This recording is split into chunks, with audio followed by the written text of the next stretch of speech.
Hello, this Science of Sport video is on BTEC Sport and Exercise Sciences and is part of Unit 2 Functional Anatomy. Now we're looking at the respiratory system, learning AIM C, and in particular we're looking at C3, control of the respiratory system. Basically, how is it that we control our breathing rate and our tidal volume, the depth of our breathing, how fast we breathe and how deep we breathe. Now there are two aspects to this and you need to be able to separate them.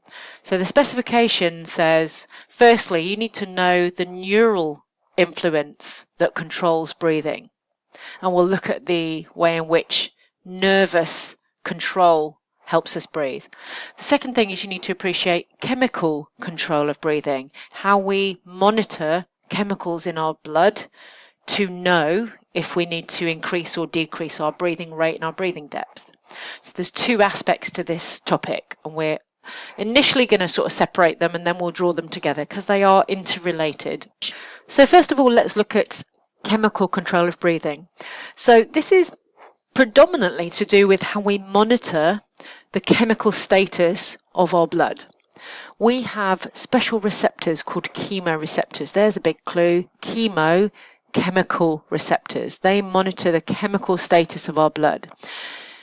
They monitor changes in blood pH, so how acidic or alkaline our blood is. Now, you probably are familiar with something like lactic acid. And also they monitor how gases change in our blood. Again, you'll be familiar, no doubt, with carbon dioxide and oxygen. And actually, it's mostly carbon dioxide that it responds to. So these receptors are found in our major blood vessels. So here's our heart. This arch there is the aorta leaving the left ventricle. It's called the aortic arch. There are also another major artery called the carotid artery. So we have chemical receptors in our main arteries, our carotid and aortic arteries, and these monitor the changes of the chemical status of blood, how acidic it is, how much CO2 there is, and to some degree how much oxygen there is. These chemoreceptors are called peripheral chemoreceptors because and I suspect that your specification mainly needs you to know these. I'm going to tell you that we also have chemoreceptors in our brain, in our medulla. This is where all our control centers are. And these are called central chemoreceptors. So they do the same thing, they're just centrally in our brain. These are called peripheral. Now, so we've got two locations where we have these special chemoreceptors monitoring the chemical status of our blood. They will detect any changes. So if blood acidity suddenly goes up, they will detect it.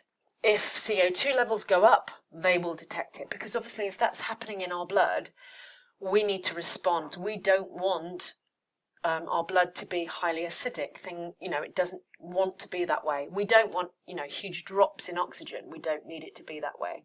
So the feedback from these chemoreceptors that gets given to are respiratory receptors. So this is also the brain. This is the brain. It's just showing a different element of it. So the feedback from the central and the peripheral chemoreceptors gets given to our breathing control centers. All our control centers are in the medulla oblongata. Medulla oblongata. There's the word medulla. Actually, oblongata is not written on here, but it's called the medulla oblongata. So our respiratory control center, our breathing control center, but please learn respiratory control center, is in a part of the brain called the medulla oblongata. We will have to mention as well two little sub areas in that. So please know that the respiratory control center is in the medulla oblongata part of the brain. So chemical control of breathing involves chemoreceptors monitoring changes in blood acidity or blood gases and giving that information to the respiratory control center in the medulla oblongata. I'm telling you, you've got peripheral chemoreceptors in the aortic and carotid arches, and you've got central chemoreceptors in the medulla itself. And that element of it is the chemical control of breathing, feedback to the respiratory control center. Obviously, what the respiratory control center is going to do is get this information about, let's say, an increase in acidity. If we're working hard, we're producing lactic acid, our blood becomes more acidic. If we're producing more CO2 when our muscles are working as it's a waste product, actually that will produce more carbonic acid, and that will make our blood more acidic. If that happens, our respiratory control center then can act on that and try to help us ultimately decrease that acidity level. We don't want it to build up. So what happens in response to that is that we have some neural control of breathing. Our nerves will affect our breathing rate and breathing depth, and that's actually the second part of the story. We get feedback from the chemoreceptors to the respiratory centers. The respiratory center then determines the best course of action is to change our breathing rate and breathing depth. We need to expel more CO2, we need to move more air out of our body and ensure that we have lots of oxygenated air moving into our body, ultimately to reduce that blood acidity and reduce that CO2 level in our blood as well. So that's the neural side of things that I'm going to talk about now. This was the chemical control side of breathing. So the chemical side is about the chemoreceptors, and I'll now talk about the neural control of breathing rate. So, neural control of breathing. The respiratory center in the medulla oblongata has had feedback from the chemoreceptors about the chemical state of blood, the acidity levels, the CO2 levels, and potentially the oxygen levels. In response to changes, the respiratory control center will send out impulses along nerves. Now, we don't choose to do this. We don't consciously or voluntarily do this. So you should know already that these nerves are part of our autonomic nervous system. They are automatically doing what they need to do to help us function. So these are autonomic nerves. And our respiratory system, our respiratory control center will send nerves down will send impulses down a nerve to our intercostal muscles, and that nerve is called the intercostal nerve. It's quite logical. So this is the intercostal nerve taking action potentials, taking impulses to our respiratory muscles. Obviously, if we want to breathe faster or breathe deeper, these have to work more rapidly, and more impulses will be sent faster to make them breathe more rapidly and increase breathing rate. This nerve takes an action potential or an impulse to the diaphragm, that big flat dome-shaped muscle when it's relaxed, and flattened muscle when it's contracted. And if we're breathing faster, we need that one to work faster too. Bizarrely, the name of this nerve is called the phrenic nerve. So you need to know the intercostal nerve goes to the intercostals, and the phrenic nerve goes to the diaphragm. So if we need our breathing rate to become faster and deeper, the respiratory control center will send impulses down both the intercostal nerve and the phrenic nerve to our respiratory muscles to make them work faster. That's the basic principle of this. And that is all based on the chemical feedback we had from the chemoreceptors. Now, just to look a little bit closer, here's sort of the brain. Here's another version of the brain, and we've got this section that's been enlarged here. This is our medulla. Okay, so this is our medulla. This is where the respiratory control center is, in the medulla oblongata. You've got to perhaps be able to name, ideally, these two blobs, and these two blobs are called the DRG and the VRG. And I think you would get away with just knowing DRG, VRD. If you can add the detail to this, this is the dorsal respiratory group, this is the ventral respiratory group. It means on the back, on the front, or towards the back, towards the front. So DRG, VRG. Now these are the sort of specific control centers that will send impulses via the intercostal nerve and via the phrenic nerve to our respiratory muscles. Now, at rest, just normal, shallow, quiet breathing small tidal volume of about 500 millilitres. It's the DRG that does the work. The DRG will send an impulse down these two nerves to make our respiratory muscles contract, to make us inhale, inspire, breathe in. Remember from breathing mechanics, the rib cage is pulled up and out, the diaphragm flattens, we change the volume, we reduce the pressure and air moves in, about 500 millilitres. All that happens when we want to breathe out is that the DRG stops sending an impulse, and therefore the respiratory muscles relax, and therefore everything's reversed. The ribs move down and in, the diaphragm goes back to being dome-shaped, the volume is reduced, the pressure increases, and air moves out.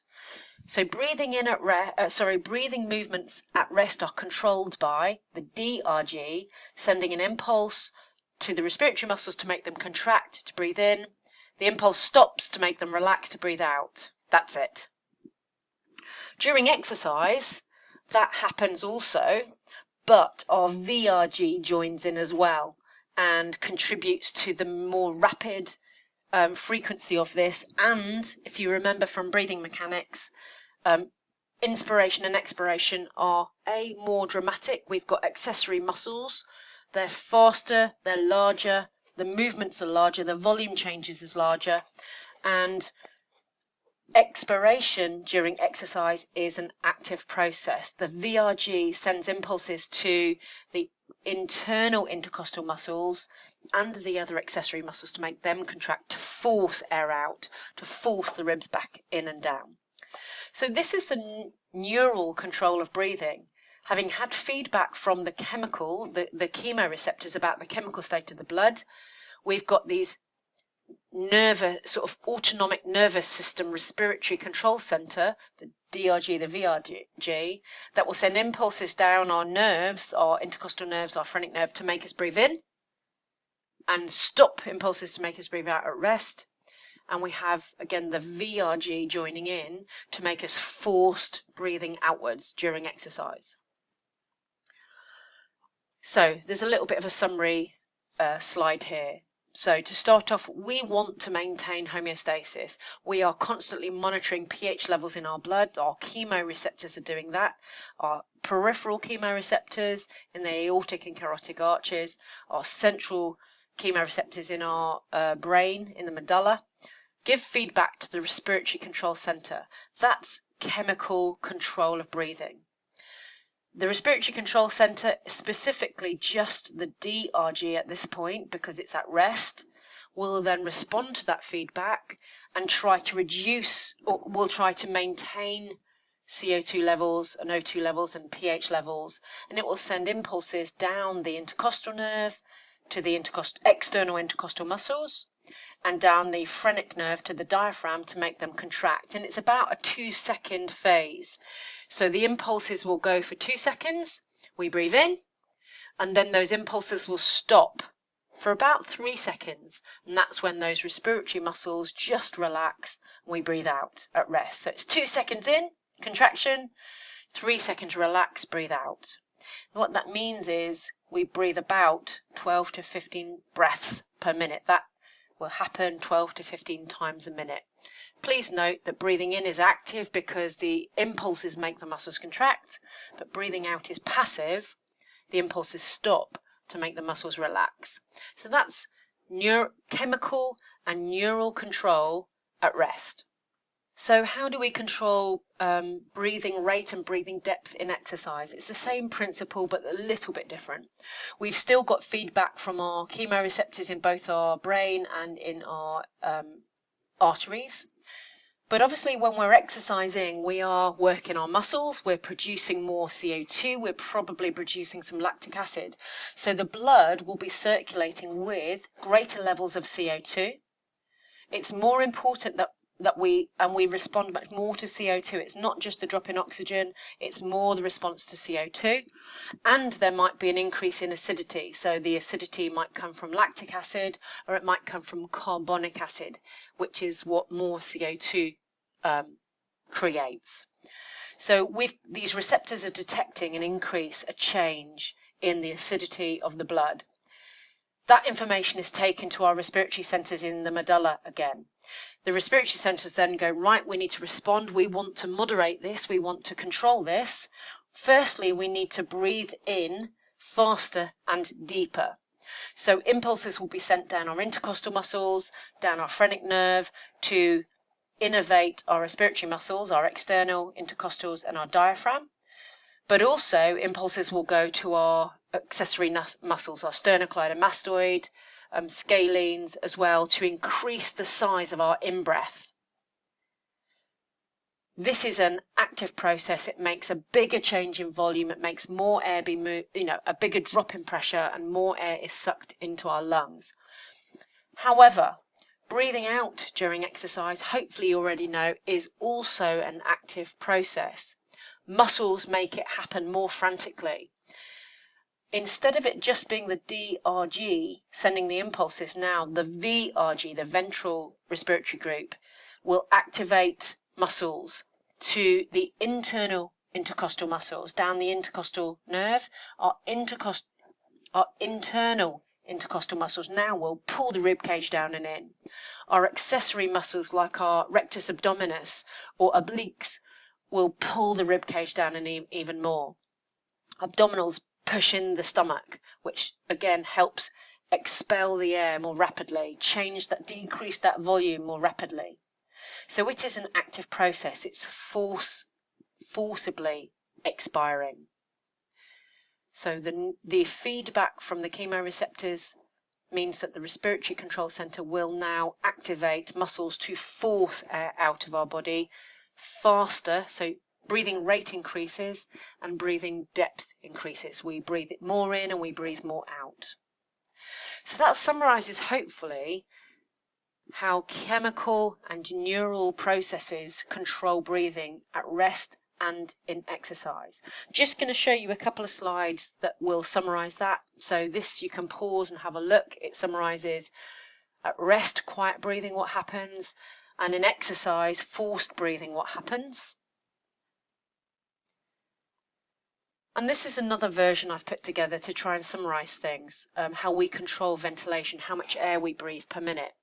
We've got the things that are being monitored, so the chemical state, temperature, CO2 levels or acidity levels in particular.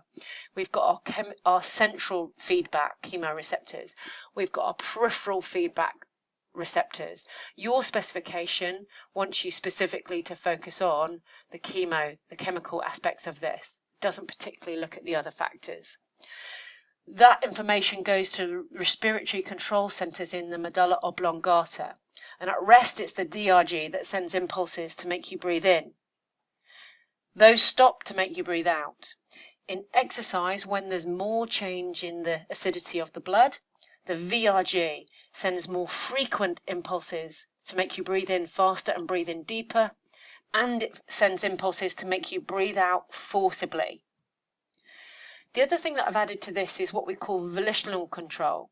Now, what this is your brain voluntarily making you breathe in. You know you can hold your breath. You know you can control your breathing. You know you can make yourself breathe out. So this just acknowledges that. As well, just as a sort of extra bit of information, we have emotional stimuli. Sometimes when we get emotional, we breathe faster. So emotion can affect that. I wouldn't worry too much about those two things. It's less important. It's certainly not on your specification. This is the main bit of your specification. So in terms of exam questions, here's a spirometer trace. Explain how neural control of breathing affects tidal volume. So it's not asking you about chemoreceptors. It's asking you how the neural factors can change tidal volume, which is how deeply you breathe, from being shallow to breathing deeper. And if we look at the mark scheme, it says tidal volume of the air. So it's defining what tidal volume is. It's saying that it increases during exercise because we need more oxygen in and we need to get rid of more CO2.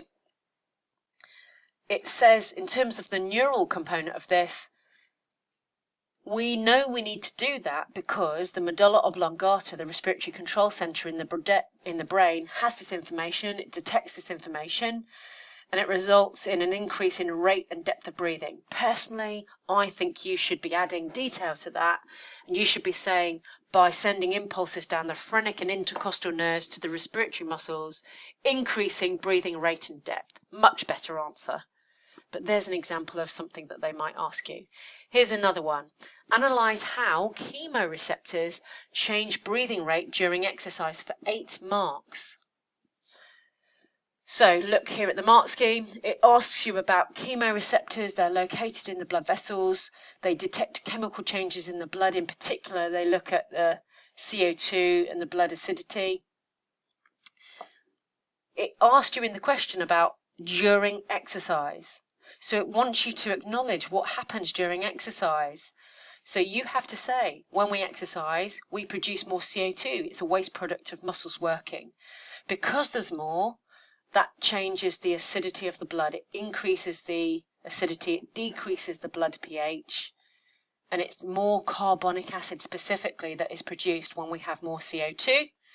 This information is relayed to the respiratory control center in the medulla oblongata. This is a little bit of neural information, to be honest. It's really annoying it's in here if they've just asked for chemicals, but there you go.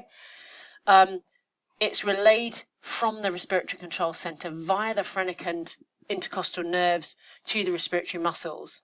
As a result of that, the respiratory muscles breathe faster and deeper, changing breathing rate and tidal volume.